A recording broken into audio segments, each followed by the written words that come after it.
community groups, service clubs are taking up food drives to take food to the airports to give to the TSA agents because they're not getting paid because the Democrats have shut down the Department of Homeland Security. Under these circumstances, many TSA agents aren't showing up for work. Others are just quitting and getting a job where they know they'll get paid. And the problem was made worse by the Democrat shutdown last October because these TSA agents had been there, done that, not going to do it again. Travelers across the country are waiting in security lines for hours. That's happening today.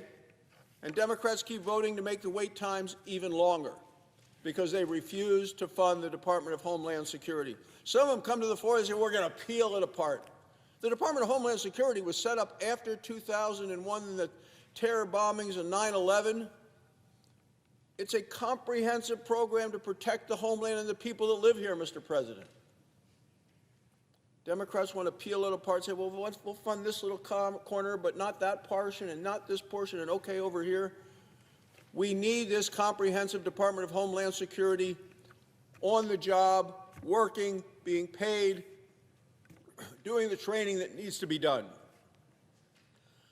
Mr. President, it is astonishing that time and time again, whether it comes to the safety of our citizens, the security of our elections, Democrats once again put illegal immigrants first and American citizens last. Republicans and most Americans reject this far-left extremism of the Democrat Party. It offends so many. Republicans are going to continue to put American citizens first, at the border, in communities, and at the ballot box. Thank you, Mr. President. I yield the floor. Suggest the absence of a quorum. Clerk will call the roll. Ms. Alsterbrooks.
Democrat, quick. Are we in a quorum call? We are. Ask consent the quorum call be suspended. Without objection. Mr. President, we recently passed a tragic milestone, the 4th anniversary of Russia's full-scale war against Ukraine. I remember the morning vividly, sitting with Senator Coons, the senior senator from Delaware, on a dark early morning at the airport in Vilnius, Lithuania, a country that knows all too well the threat posed by Russia throughout history. The loss of life from Vladimir Putin's invasion of Ukraine has been staggering, with nearly 2 million total casualties. Millions more Ukrainians have been displaced. Thousands of Ukrainian children have been abducted to Russia. President Trump bragged more times than I can remember that he would end the Ukrainian war on day one if reelected. To his credit, the United States has fostered a series of talks between Russia and Ukraine. While I strongly support American help to ensure Ukraine can defend itself, and a diplomatic resolution is always preferable, it's devastatingly clear to everyone, except it seems the president, that Putin isn't serious about reaching a peace deal in Ukraine. Putin continues to play for time, calling and manipulating President Trump at key moments, including last week, to brazenly offer help in the Middle East, while simultaneously we know Russia is giving intelligence to the Iranians to target American forces. Time and again, President Trump has only pressed Ukraine to reach a deal, never pressed Putin. And last week, Trump defied common sense when he lifted sanctions on Russian oil because of what should have been foreseen chaos in the energy markets due to his invasion in Iran. And for reasons I simply cannot explain, this chamber has refused to pass Russian sanctions legislation with more than 85 sponsors, co-sponsors. Let me be clear, Putin only responds to strength. He is stringing along U.S.-led peace negotiations while relentlessly bombing Ukraine, while helping Iran target American service members. It's time for President Trump to finally learn this lesson, and for the Senate to pass legislation increasing pressure on Putin to negotiate. I yield the floor.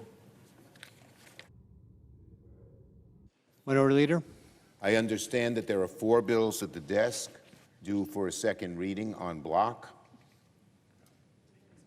The leader is correct. The clerk will read the titles of the bills for the second time en bloc. S4124, a bill to prohibit funds made available to the Department of Justice from being used to make a personal payment to the President in connection with a claim that is subject to the Federal Tort Claims Act and so forth. S4125, a bill to amend the Internal Revenue Code of 1986 to impose a tax on damages received by certain officers of the United States and so forth and for other purposes. S4126, a bill to address the ineligibility of Ashley Babbitt for military funeral honors. S4127, a bill making continuing appropriations for essential transportation security administration, pay and operations, and so forth and for other purposes.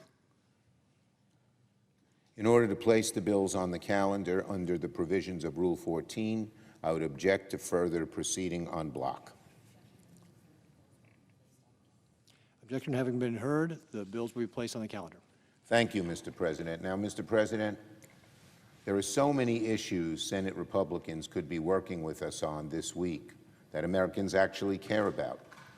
Republicans could focus on whether Americans can afford groceries, or on lowering health care premiums, or bringing down the child care costs, or fixing our power grid.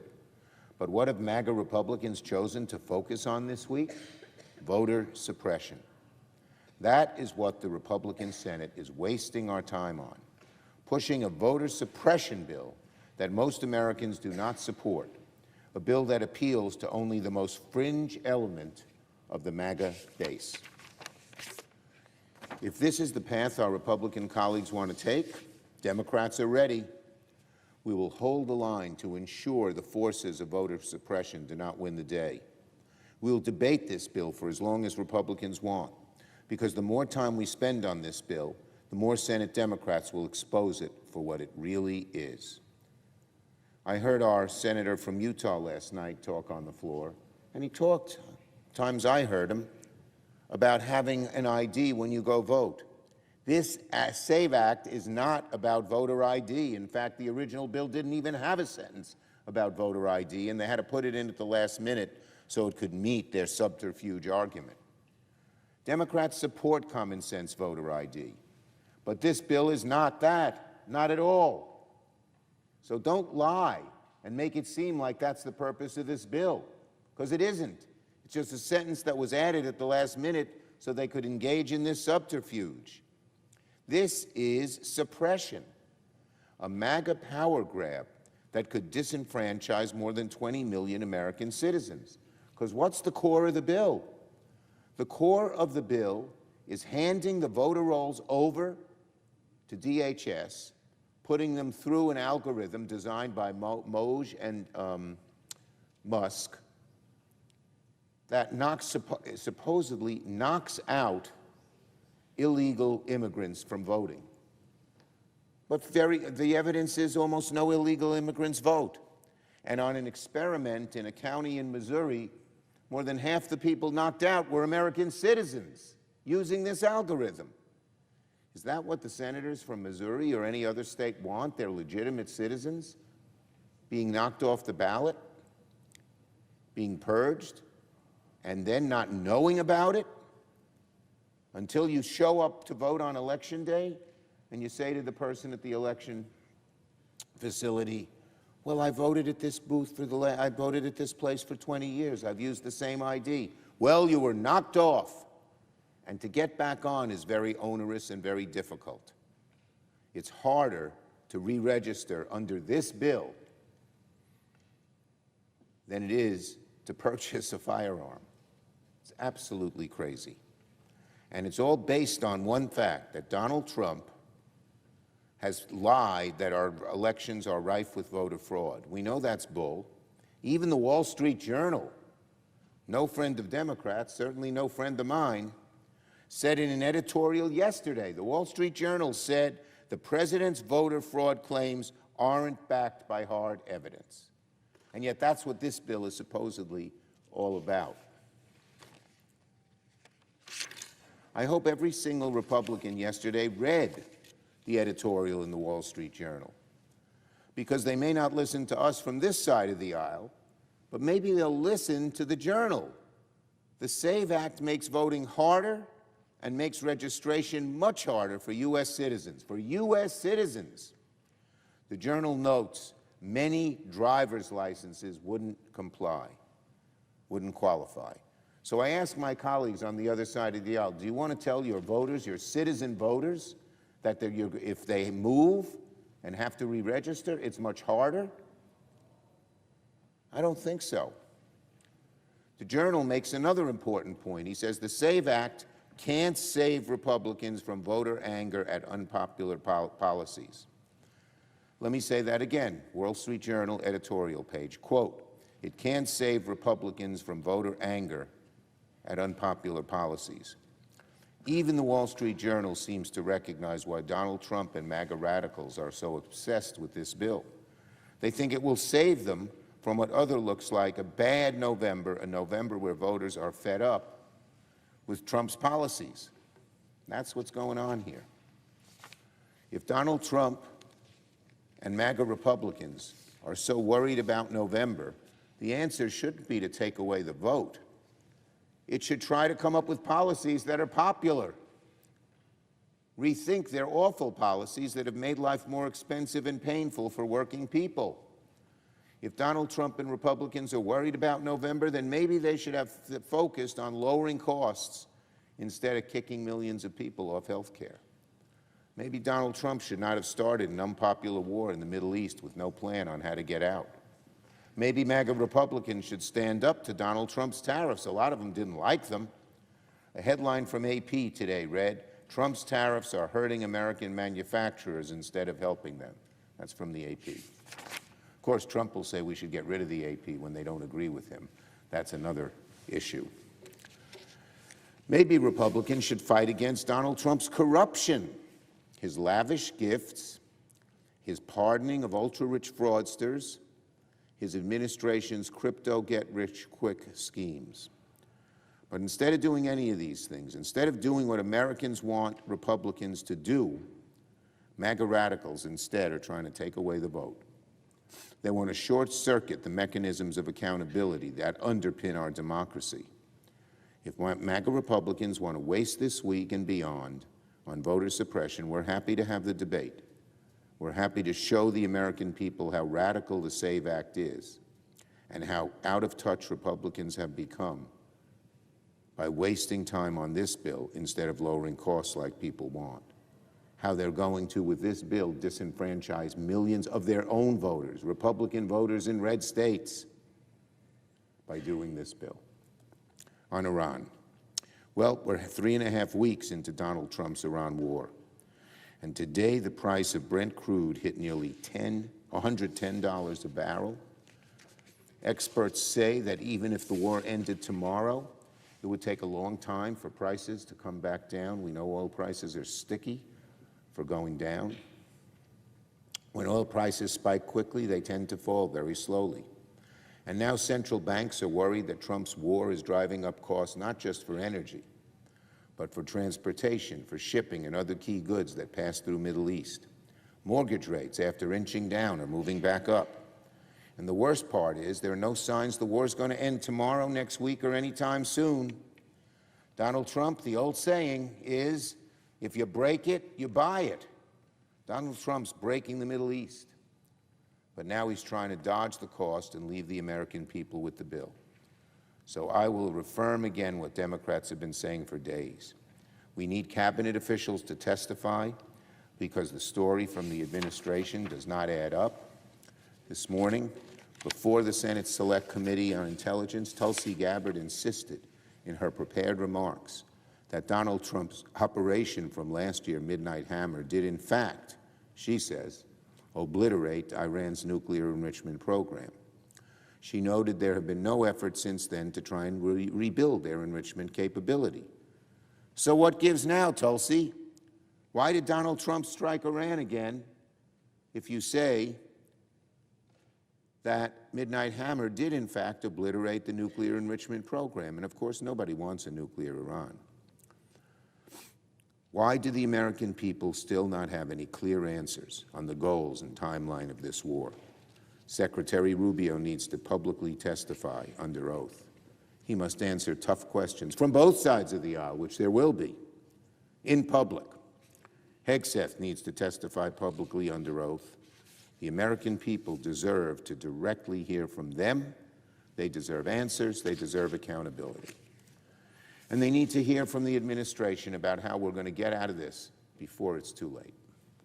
And finally, on Markwayne Mullin, Senator Mullin. He's been testifying before the Committee on Homeland Security and Governmental Affairs as President Trump's nominee to be the next Secretary of Homeland Security. I will not be supporting Senator Mullin's nomination should it come before the Senate. The problems at DHS, especially at ICE and CBP, run far deeper than who's in charge. What Americans need, far more than just a change in leadership, is a change in policy. Americans demand legislation to rein in ICE and end the violence. But the White House is still refusing to engage on some of the most pressing demands that Democrats have called for since day one. We're going to continue to engage the White House and congressional Republicans, but we need them to get serious about responding to the chaos we've seen in too many American cities. If ICE is not reformed and reined in, sooner or later another American citizen is at risk of getting killed. I yield the floor.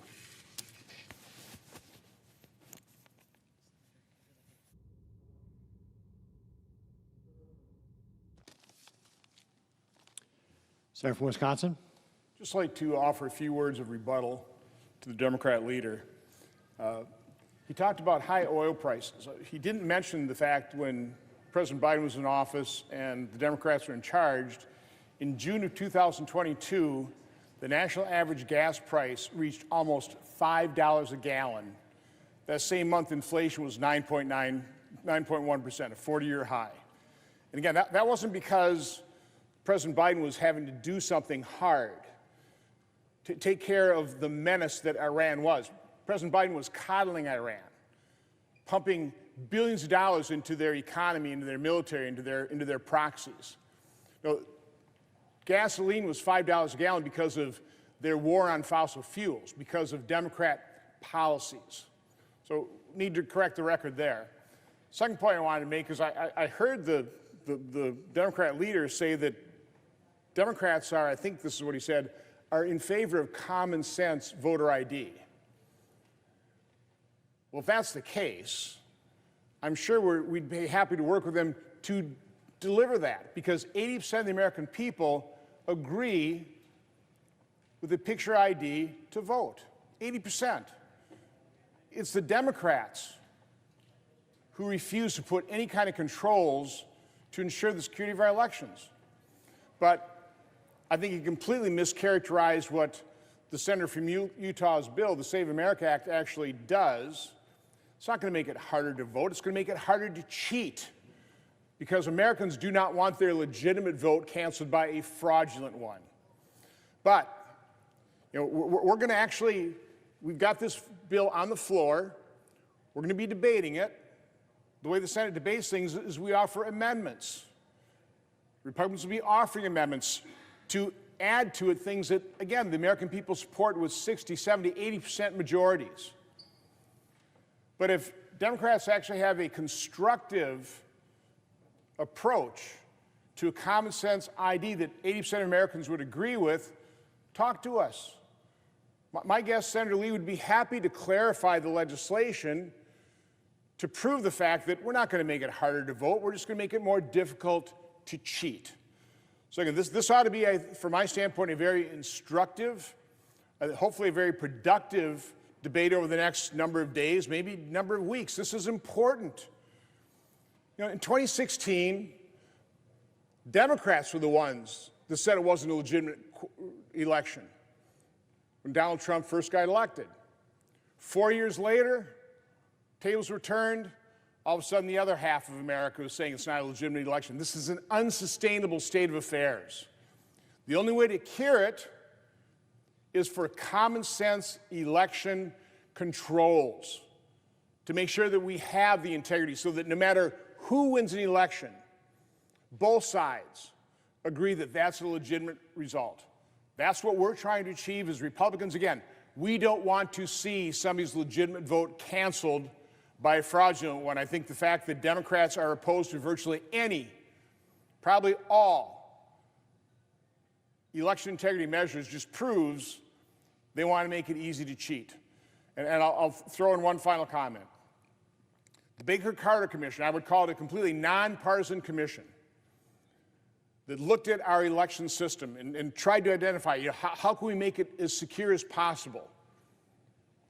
The one area of our elections that they thought was the greatest opportunity for fraud was absentee and mail-in balloting. So with that, in light of that fact, what did Democrats do during COVID? They took advantage of that situation and literally doubled the number of absentee ballots, while certainly in my state, in the state of Wisconsin, there were all kinds of irregularities in terms of ballots being cured by election clerks, which is not lawful, balloting in the park, improper assisting of seniors in nursing homes. There are all kinds of irregularities that, in the end, were never adjudicated. Like some of the court cases in the 2020 election, they were just thrown out of court, dismissed, because, let's face it, our judicial system really doesn't want to get involved in elections. I don't fault them for that, but it's just a reality situation. So again, what this debate is about is making sure that every American has the confidence that their legitimate vote will not be canceled by a fraudulent one. That's what Republicans want to do. We want to make it easy to vote, but almost impossible to cheat. With that, Mr. President, I yield the floor.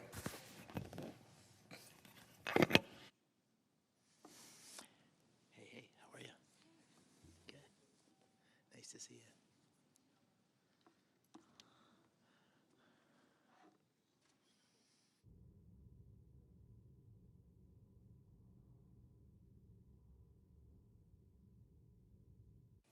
Mr. President. Senator from Massachusetts. Thank you, Mr. President. Mr. President, the Republican majority representing the views of the President here on the floor of the Senate are trying to engage not in a save democracy, but to steal democracy movement. That is what this entire debate is about. It's about a great fear, which the Republicans have, that because of their health care policies that are raising the price for health care for Americans across our country, because of the anger which Americans have, a dramatic spike in the price of oil and gas and home heating oil, that voters are angry across our country, that voters across our country are angry at the rise in the price for food across our nation, that voters are angry that there is a dramatic spike in the concern which Americans have about the arresting and incarceration of innocent citizens in our country who have no previous criminal records, that all of this is a part of an attempt by the Republicans to steal the election of 2026. They are afraid that they are going to go to the minority, that they will lose their power. And they know that the only way they can win now is if they steal the election. So this should not be called the SAVE Act, it should be called the Steal Act, because they are going to try to suppress the votes, especially of black and brown citizens in our country. They are going to attempt to make it very difficult for them to vote, and then, as a result, they're hoping, with their fingers crossed, that they can win a very narrow election in 2026 in our country. So democracy is on the line, and the SAVE Act, misnamed, is a direct attack upon our abilities to have free and fair elections in our nation. They want to make it very difficult for people to be able to register to vote. They want to make it very difficult for people to be able to actually vote on election day. That's their goal. Their goal is to suppress the vote, not to make it easier to vote in our nation. And rather than working with Democrats on this issue, they're just going my way or the highway. They're just going in a direction which tries to save the Republican majority this year. The SAVE Act is save the majority for the Republicans.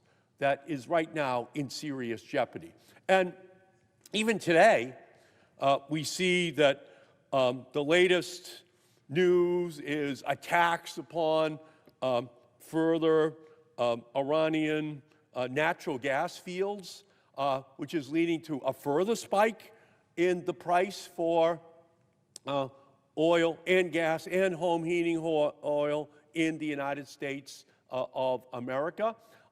People are being shaken upside down at the pumps in our country. People are now paying upwards of 90 cents or $1 more for a gallon of gasoline. And that's going to mean over the course of a year, $400, $500 more out of the pockets of every American family. It's a tax. This war that is illegally and unconstitutionally being run by Trump in the Middle East, in the Persian Gulf, is a tax, first on Americans who will have to pay for that war in higher taxes, then as they hit the pump or pay their home heating oil bill or their natural gas bill or their electricity bill, they're going to pay another tax in terms of the higher price that they have to pay, on top of the price for lost lives. That's the highest price of all. And those lives are being lost in the conduct of an illegal war.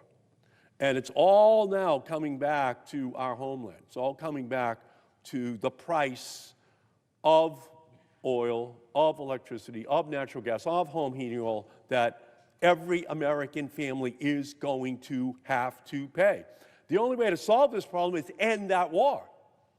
Because as the price of a barrel of oil goes from $70 a barrel to $80 a barrel to $90 a barrel to $110 a barrel, that then gets translated at the pump into $3.40 a gallon, $3.80 a gallon, $4 a gallon, $4.20 a gallon. And it's just going to continue to rise and rise and rise as long as this war continues.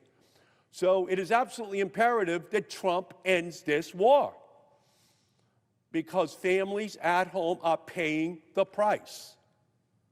And it's directly translatable into every single product which is purchased in our country, from food to the price of airline tickets to the price of transporting on trucks every single good across our country. That gets built into the price for everything that people are going to be buying this year. And so all I can say is that's what we should be debating out here. We should be debating that war. We should be debating the impact which it is having upon our economy. The stark difference between the priorities of both parties is on display here on the Senate floor right now. The Republicans are trying to suppress the vote so that voters are going to have a more difficult time in reflecting their views on Election Day this year on this dramatic spike in home heating oil and gasoline and electricity, natural gas prices in our country. They don't want people to be able to easily vote on that. They don't want people to be able to easily vote on the fact that 22 million Americans have seen a dramatic spike in the premium for their health care insurance in our nation. They don't want it to be easy at all for people to be able to vote on the price of food, the effect which naming the head of the World Wrestling Federation to be the head of the Department of Education is having upon children's ability to get access to the education they need in every city and town in our nation. The destruction of the Department of Education, that's cascading down into every community as well. That's reducing funding and requiring communities to talk about raising taxes at the local level. All of that is what we should be debating out here on the floor. And what the Republicans are saying is, no, we want to debate about suppression of the vote, reducing the number of people who can easily access the ballot box this fall in order to express their views on all of their policies. So that's really why we're here today. We're here in order to witness the Republicans' lack of priorities, their lack of focus upon the issues which the American people care most about. Gasoline prices, electricity prices, natural gas prices, home heating oil prices, as they watch every day this dramatic rise in those prices as a result of the war in the Persian Gulf, the war illegally declared by Donald Trump, with an escalation again today. Because every time they hit all of those energy facilities in the Middle East, we pay the price. Every consumer, every family pays the price at their kitchen table as they're trying to figure out their payment of the bill that they are responsible to pay for their family, for energy in our country. So that's what we should be debating. And it should be an all-out debate. And we should be having the hearings on this issue. We're not having those hearings. We're not having that debate. The only thing that the Republicans want to talk about is the suppression of the vote, especially in minority communities, and especially in the states that have the highest probability of electing Democratic senators and House members this year. That is what this is all about. It's why Trump tried to cut a deal with Minneapolis on the day that Alex Preddy was murdered, and the White House, his administration said to Minnesota, if you give us access to your voting rolls, then we'll negotiate with you on pulling ICE out. And then they sent in Tulsi Gabbard into Georgia just to try to grab all the election materials at Fulton County. All as a prelude to, as the president says, the invocation of the Insurrection Act, which means the activation of the Marines and the Army in order to be deployed on Election Day in 2026 to suppress the vote, and we know where he wants to do that, in the states that they're most afraid of losing this year to the Democratic Party. And when he talks about the nationalization of elections, of course, it's in complete violation of the United States Constitution, which gives that power to the states. So we're heading towards a constitutional crisis later on this year. Donald Trump is a walking, talking constitutional crisis, roaming around the Oval Office every single day, trying to figure out how to avoid any accountability, any checks and balances that would be imposed by the United States Congress or by the Supreme Court upon his actions. That is where we are right now. That is the status of the United States of America. And that's why Democrats are going to be standing up and making this case to the American people that they're trying to suppress the vote in order to protect all of the impacts which their misbegotten policies have had upon ordinary families in our country. They're living with the consequences economically at home. And the Republicans today, by their actions with their attempt to pass their Steal the Election Act, are trying to make it very difficult for the American people to make the Republican Party accountable. So, Mr. President, with that, I yield back.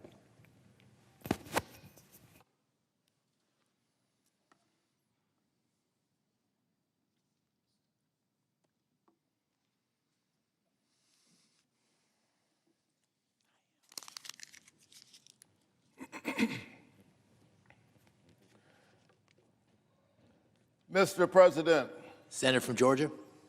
Mr. President, I'm so grateful for the remarks of my colleague and friend from the great state of Massachusetts and for his voice on this very important issue. I rise today as a child of the civil rights movement, as the blessed beneficiary of its bold moral witness in America, and as a member of only the second generation of our nation to have full and fair access to the right to vote. Some have argued that in a real sense, our country did not really become a democracy until 1965, when there were those who stood up with courage and challenged the nation to live up to its ideals. I stand here today and I'm able to work in this building on behalf of the people of Georgia. What an honor to represent 11 million people, to carry on this grand experiment called democracy. But it's never far from my memory that at the time of my birth, Georgia's two senators were Richard B. Russell and Herman E. Talmadge. In many ways, they were effective. They brought great things back to the state of Georgia, but we would not be honest. We would not be telling the full story if we did not remember that they were both arch segregationists and unabashed adversaries of the civil rights movement, which sought to expand the electorate, to ensure that this is a house where every American citizen has a voice. Senator Talmadge once said, "We love the Negro in his place, and his place is at the back door." Well, it is a testament to the greatness of this country that I sit in his seat, because there were those who stood up to fight for the highest ideals of our country. I reference that history because it is relevant in this moment. Nearly 62 years ago to the day, those two Georgia senators along with other Southern senators, began a weeks-long effort to prevent people who look like me and my parents and my children from fully participating in our democracy. They were trying to narrow the electorate. And so I find it interesting and ironic that my colleagues on the other side of the aisle who have been leading this effort dared in recent days to reference this very history, which is the cause for my being here in the first place. One of them pointed out the fact that when we entered the debate about the civil rights legislation and trying to push it into law, that there were those who stood up day after day, week after week. And he dared to enlist that history as if somehow that was some inspiration for what they are trying to do in this moment. Let me be very clear. You are on the other side of that history.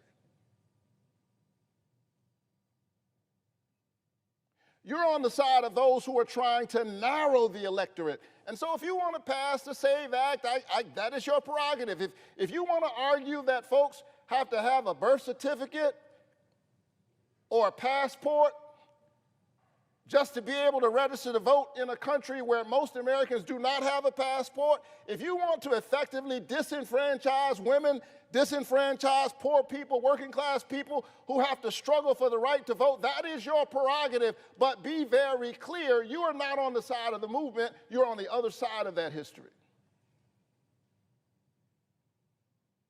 Fight for this if you will. But you ought to leave the civil rights movement and Martin Luther King Jr.'s name out of your mouth.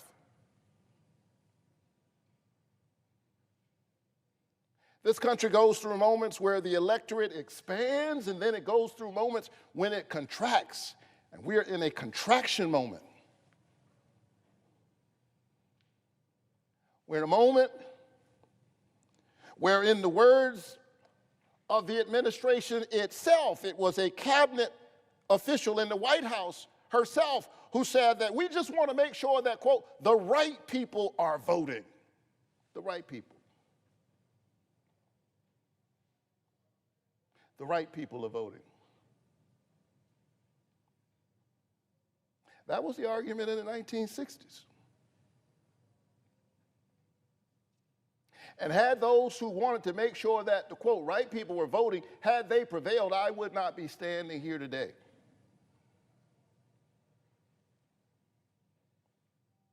I don't believe in the right people. I believe in we the people. We the people. We the people. That is not just the first three words of our charter document. It is a creed. We the people. Every American citizen must have access to the franchise, and it must not be treated as a privilege. It is a right. And when you put up unnecessary barriers, you undermine that basic understanding that the franchise is not a privilege, it's a right.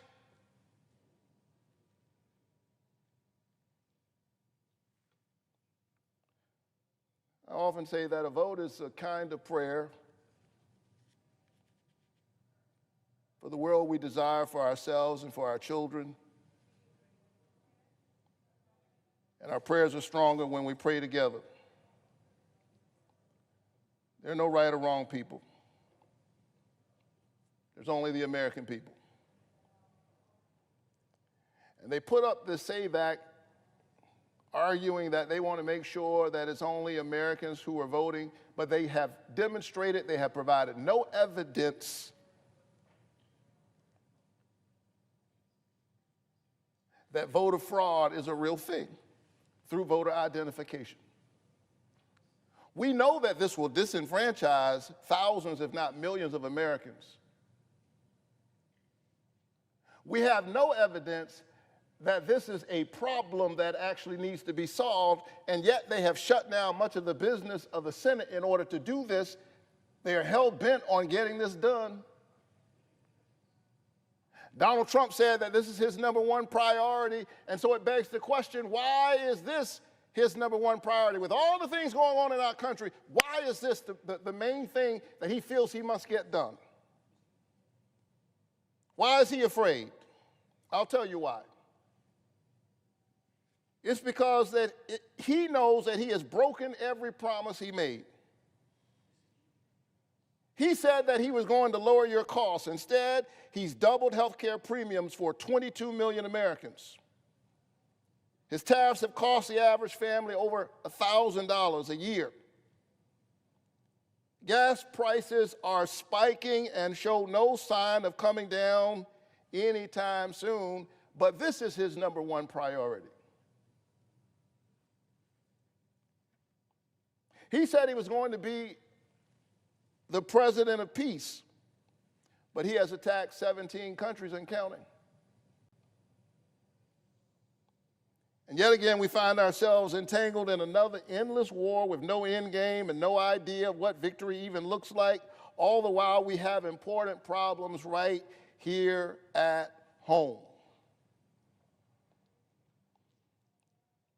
Donald Trump promised to support our farmers, and instead he's raised the cost of fertilizer and hamstrung their exports. And farmers all across Georgia are suffering as a result. And so that's really what this is all about. Donald Trump is a failed president, and his support is collapsing.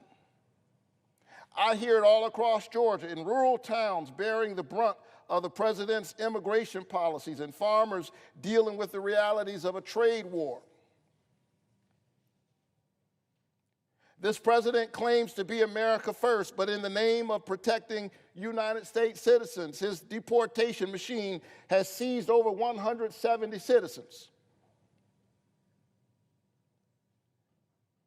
They've shot and killed 2 American citizens on a quiet street.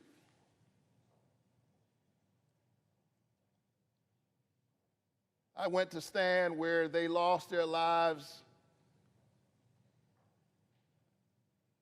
In a real sense, I felt like I was standing on holy ground. Ground made sacred by the blood of patriots who stood up against abusive authority under the color of law. To remind us that at the end of the day, this is our country. We the people. We the people. Not the powerful interests who can write big checks to keep politicians in office, we the people. Not the lobbyists, we the people. Not the American oligarchs, we the people. And now they want to prevent even more citizens from voting, from making our voices heard. They want to block our ability to stand up in November and say, enough is enough.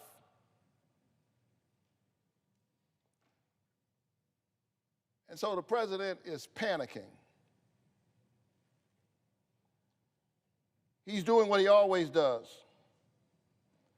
He's attacking our elections so that you cannot fire his foot soldiers in Congress. It is pathetic. He looks to me like a scared human being who knows that behind the curtain is a tiny man.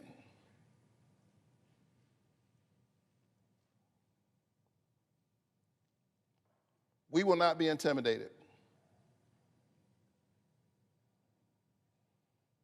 Our voices will not be silenced. The president continues to push the lies that he spread after he lost in 2020 to create the pretext to interfere in the midterm elections. That's why we saw an FBI raid in Fulton County, Georgia. And as I watched that FBI raid, I saw the director of national intelligence crouched in a corner, talking on a mobile phone. And I wondered, why was she there? There were bomb threats in polling stations in poor and black neighborhoods during the 2024 election, which was later traced back to Russian interference. Still waiting on an answer from her on that. There she was, engaged in this effort to count the ballots again in the 2020 election, even after the president's own Justice Department found no evidence of meaningful voter fraud. These claims about voter fraud, that's the fraud.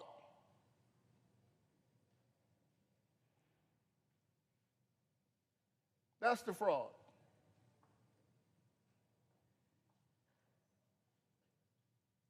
And I think Americans are growing tired of it. You know, the wonderful thing about our country, Mr. President, is that we get to have the argument. You and I don't agree on a whole range of things, but I just want us to be able to have the argument. It gets rambunctious in the American public square to avoid violence.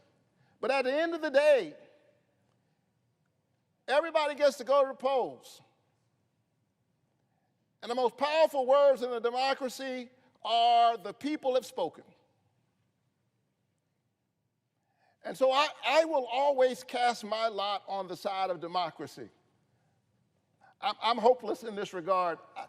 I believe in the people. I want to make sure my constituents' voices are heard, all of my constituents, even when they don't agree with me, even when I don't get the outcome that I want. When I think about the nature of human power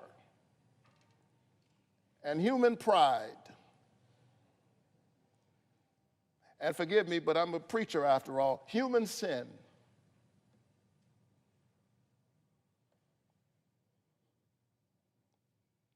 our desire to make sure that we slant things so that we get the outcome we want. We see it not just in governments, you see it in your own family. The question becomes, how do you balance all of those things? I think democracy is the best we've got. Given who we are as human beings, I will cast my lot with the people's voice. Even when I think they've gotten it wrong, I would rather put my trust there. Reinhold Niebuhr perhaps put it best. He said that humankind's capacity for justice makes democracy possible. Our capacity for injustice makes democracy necessary. At the end of the day, the thing that can fix it, whatever issue we have, I believe is the people's voice. And so I'm disturbed about what I'm witnessing. I'm disturbed about an attack on Fulton County and in Maricopa County, Arizona. It troubles me when ICE lands in Minneapolis and then the administration says that we are there to deal with violent criminals, we are there to deal with this immigration issue. But then when it comes down to it, the administration says, do you really want ICE out of your community? Hand over your voter rolls. Come on, man. I don't care whether you're a Democrat or Republican. Come on, you can see what this is about. What do the voter rolls have to do with violent criminals? What kind of ransom note is that to send to the leaders of the people of Minneapolis? And so the big lie continues to live. And we need to kill it once and for all. And the only thing that can do that is the people's voice. The president continues to spread conspiracy theories and outright lies. Here's the reality. This bill will disenfranchise thousands, if not millions, of Americans. And that is why they want to pass it so desperately. They are using onerous citizenship verification as a pretext for voter suppression, requiring you to use a birth certificate or a passport to register to vote. And under this bill, a driver's license wouldn't be enough to register to vote. They ought to call the bill what it is. They ought to call it a driver's license is not good enough act.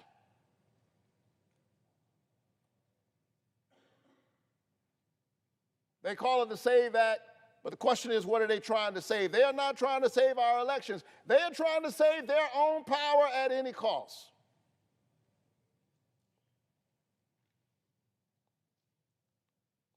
At the cost of the voices of ordinary people.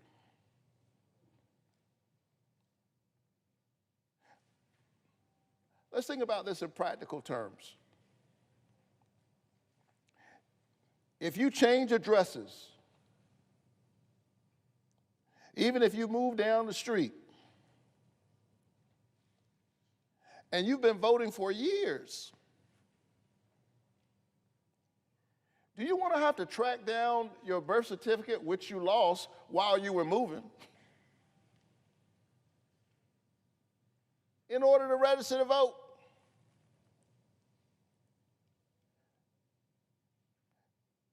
You get married and you change your name, you got to go find your marriage license and a birth certificate or a passport to prove that you are a citizen?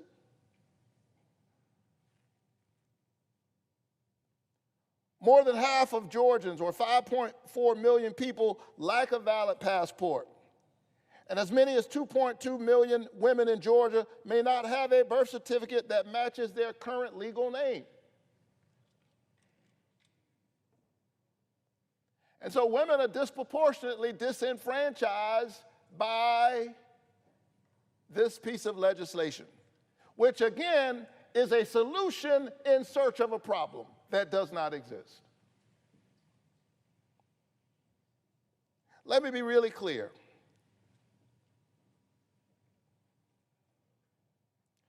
Non-citizens should never vote in our elections. There's no argument about that. But this legislation will only make it harder for eligible American voters to make their voices heard. That is the actual work that this legislation will do.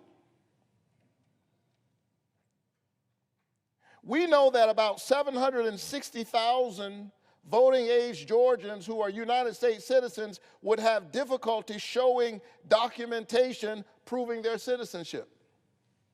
We know that. By the way, we have voter ID in Georgia. And I will tell you for the record that I think you should have to prove that you are who you say you are before you vote. I support voter ID. We have voter ID laws in my state. You should have to prove that you are who you say you are before you vote. That's basic, but that is not what this is about.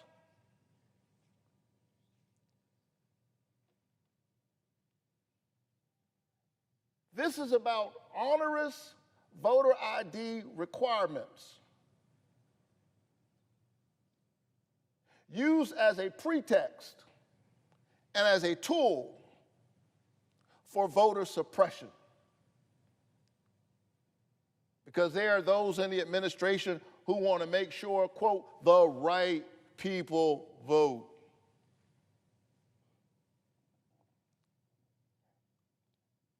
There are currently strong laws on the books that keep non-citizens from voting. They face criminal prosecution and deportation if they vote. So let's just think about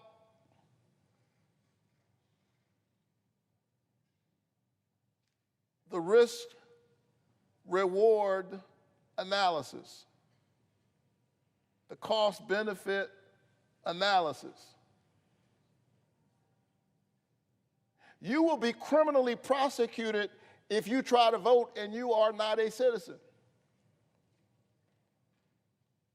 And you're trying to tell me that folks will risk criminal prosecution in droves to change the potential outcome of an election?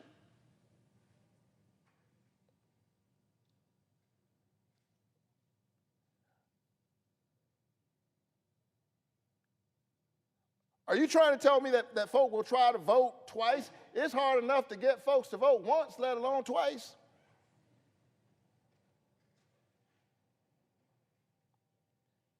And that's probably why Republican Secretary of State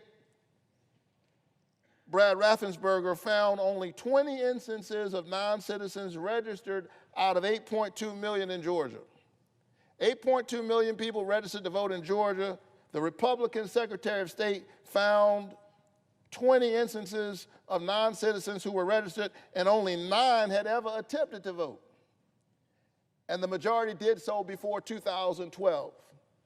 This is a solution in search of a problem that does not exist. And so this means that the, quote, Save America Act would burden or disenfranchise over 150,000 Georgians for every single instance of a non-citizen voting in the last decade. Does that make sense?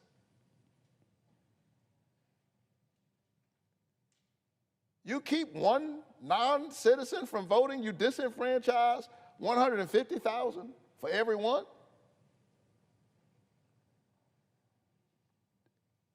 You're trying to tell me that that makes the democracy stronger?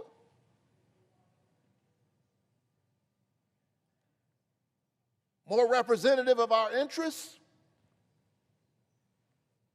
And so if there's no meaningful voter fraud, and if this law is so disastrous for voting citizens, the question is, why is the president so desperate to sign the Save America Act into law? And I mean, he's desperate. So desperate that he's threatened his own Republican caucus, said, if y'all don't do this, we're not going to do anything.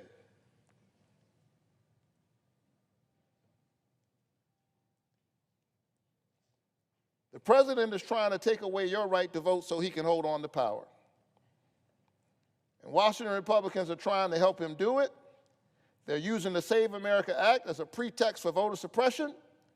They know their policies are deeply unpopular with the American people, but instead of working to change their policies,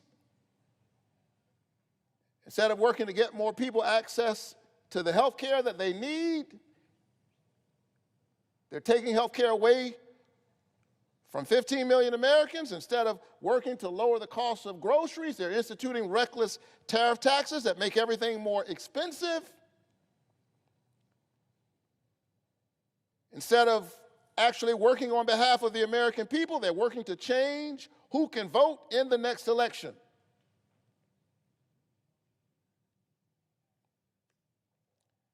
And so we're going to stand up. I'm certainly going to stand up for all of my constituents. And I mean that. I want the Georgians who are in red districts to know that I'm fighting for you and your voice. Because this administration's so-called Save America Act will disenfranchise many of my constituents in red districts. And that is because increasingly the people's voices are being squeezed out of their democracy. It is the folks with a lot of money, it is the corporate interests that they want to hear from.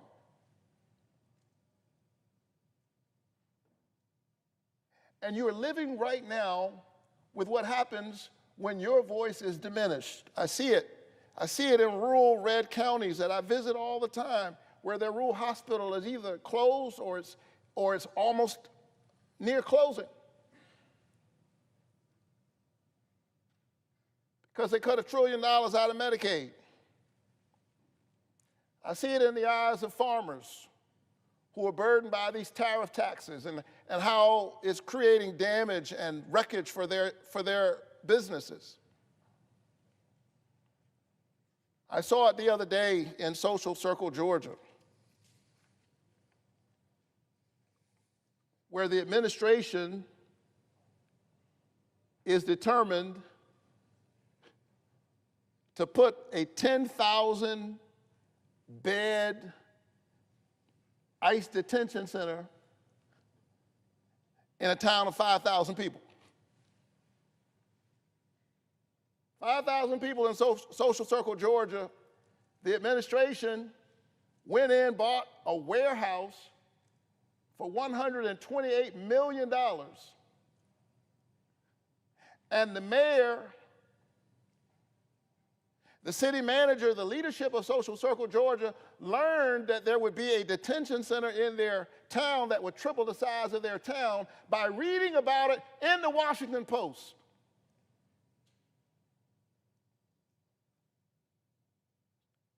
So think about that. The mayor elected to represent his people. The big bad federal government comes in under cover of night and ambushes the duly elected local officials because they didn't want to hear their voice. They were determined to bring this warehouse to their town whether they like it or not. And so I'm fighting for those people. Even though it's, by and large, a red district, I don't have a lot of votes in Social Circle, Georgia, but I'm a pastor first. And I told the people of Georgia that I would fight for them that I would walk with them even as I work for them.